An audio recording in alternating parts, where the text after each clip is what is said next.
Diminuir o número de municípios? Como assim? Sim. O Brasil tem mais de 5 mil municípios. Sim.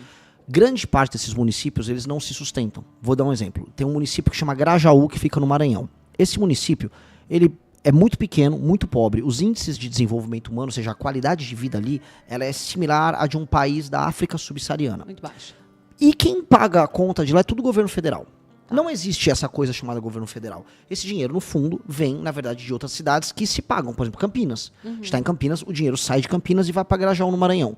O prefeito de Grajaú, no Maranhão, não se importa se a educação melhora, se o saneamento básico melhora, se nada melhora. Ele contratou, na verdade, um show da MC Melody por R$300 mil nessa cidade, paupérrima. A cidade é muito pobre.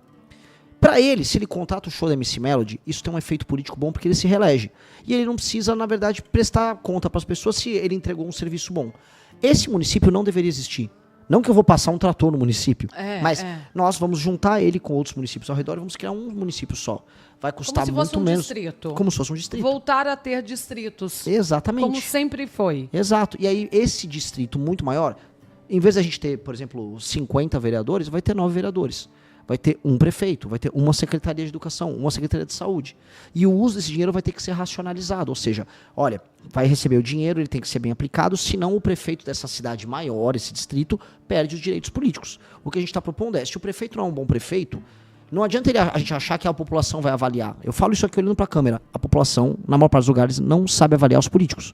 A população, um político vai, oferece R$500 e compra o voto dela. É verdade. Precisa de educação. É verdade. A população não só não tem educação, como ela acha legal trocar voto por dinheiro. Na maior parte dos lugares mais pobres. Então, para melhorar a vida dessas pessoas, nós vamos instituir a seguinte regra. Se o prefeito não melhorou o saneamento básico, vamos dar um exemplo. O saneamento, tem cidade no Nordeste que não tem nada de saneamento básico. Se ele continuar nos 4 anos de mandato com nada de saneamento básico, ele não pode concorrer. Ele perdeu o direito político. Porque ele não cumpriu a função. Ele está ganhando dinheiro lá com o prefeito para fazer o quê? A gente sabe o que ele está fazendo. Ele está roubando dinheiro. Só que esse dinheiro que ele está roubando não é da cidade. Esse dinheiro que está roubando se ele estava em Grajaú, no Maranhão, é de Campinas, é de São Paulo, é de Joinville, em Santa Catarina. Esse dinheiro é do povo. É do povo de outros lugares. E o povo está sendo roubado. Aí sabe quando o povo percebe que está caro isso aqui? Quando ele vai comprar um celular e o celular tá uma fortuna. Quando ele vai comprar uma carne, a carne tá fortuna. Então as pessoas acabam não percebendo, mas eu quero diminuir o número de municípios de quase 6 mil municípios que nós temos no Brasil para no máximo 2.800. Aí vai ter muito menos prefeito, muito menos vereador te mamando, que é isso que esses caras fazem, mamam o dinheiro público como se não houvesse amanhã, roubam como se não houvesse amanhã. Renan, mas seria uma mudança drástica reduzir assim o número de municípios. Mas se não fizer, nós seremos administrados por mais de 3 mil ladrões que já estamos administrando hoje. São 3 mil prefeitos ladrões, que não ligam em melhorar a vida das pessoas. Não ligam. E mais, os municípios deles são sustentados com o dinheiro de outros municípios. É errado. Não tem aquele ditado velho, quem paga a banda escolhe a música? Ora, se a população das cidades que são mais produtivas estão pagando a conta, elas têm que decidir também como esse dinheiro é gasto.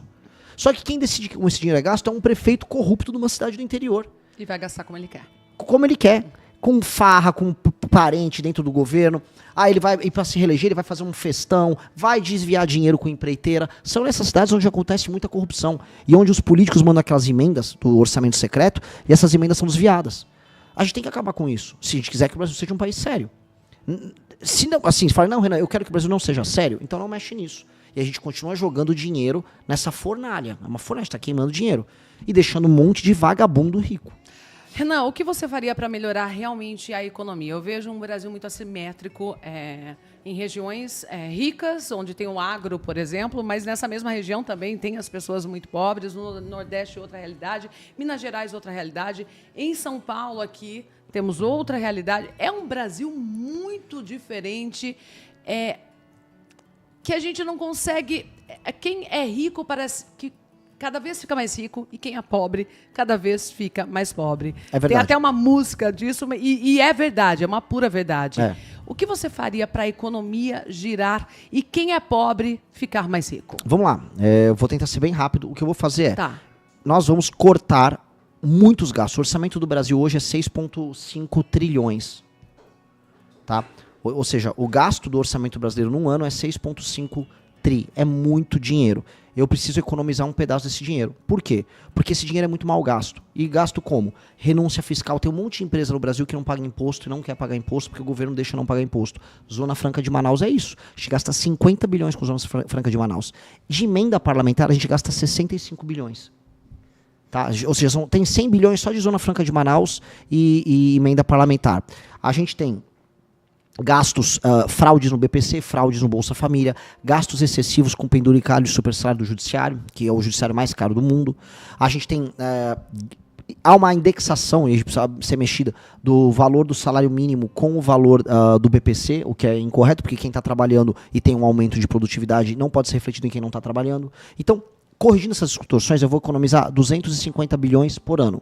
Com esses 250 bilhões, eu começo a equilibrar as contas públicas. Equilibrando as contas públicas, ou seja, o Estado deixando de gastar tanto, os juros pode baixar. Os juros baixando, eu economizo mais de 300 bilhões, por aí, 50 bi para cada ponto da taxa Selic. Com isso, sobra muito dinheiro para eu cortar imposto, e aí as pessoas, como o dinheiro vai ficar mais barato que os juros baixou, as pessoas vão consumir mais.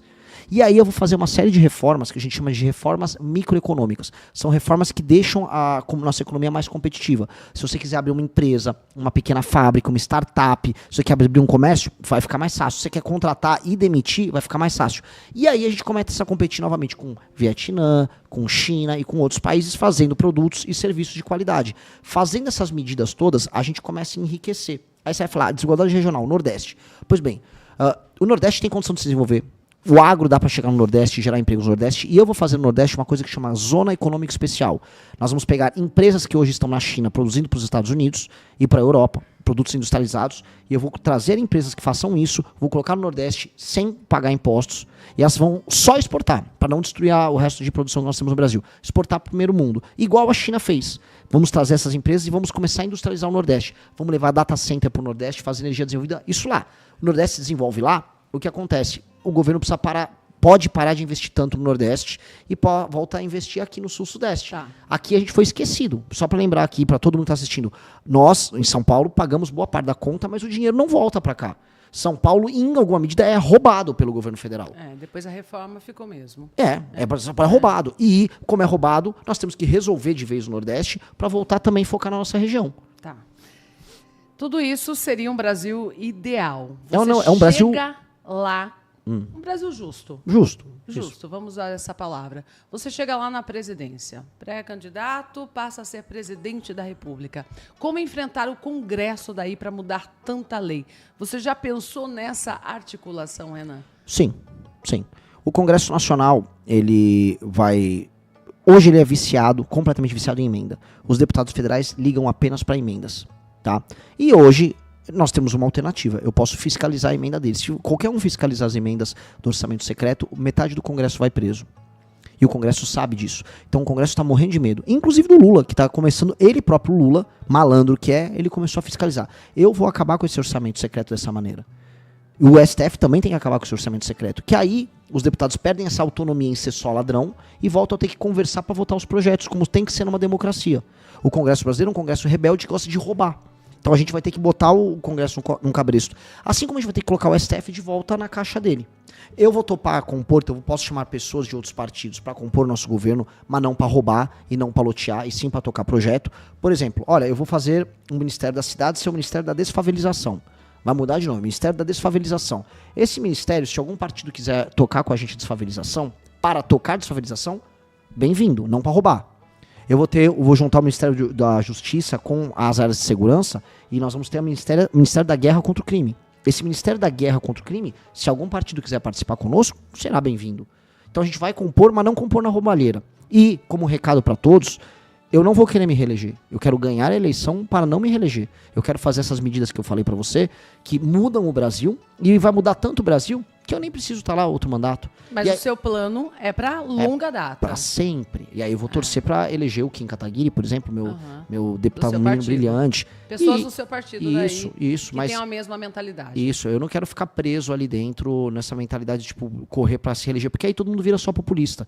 Eu quero ser um presidente que vai fazer todas as medidas que vão fazer o Brasil ficar muito sério e entrar para a história como um cara que mudou de vez o Brasil.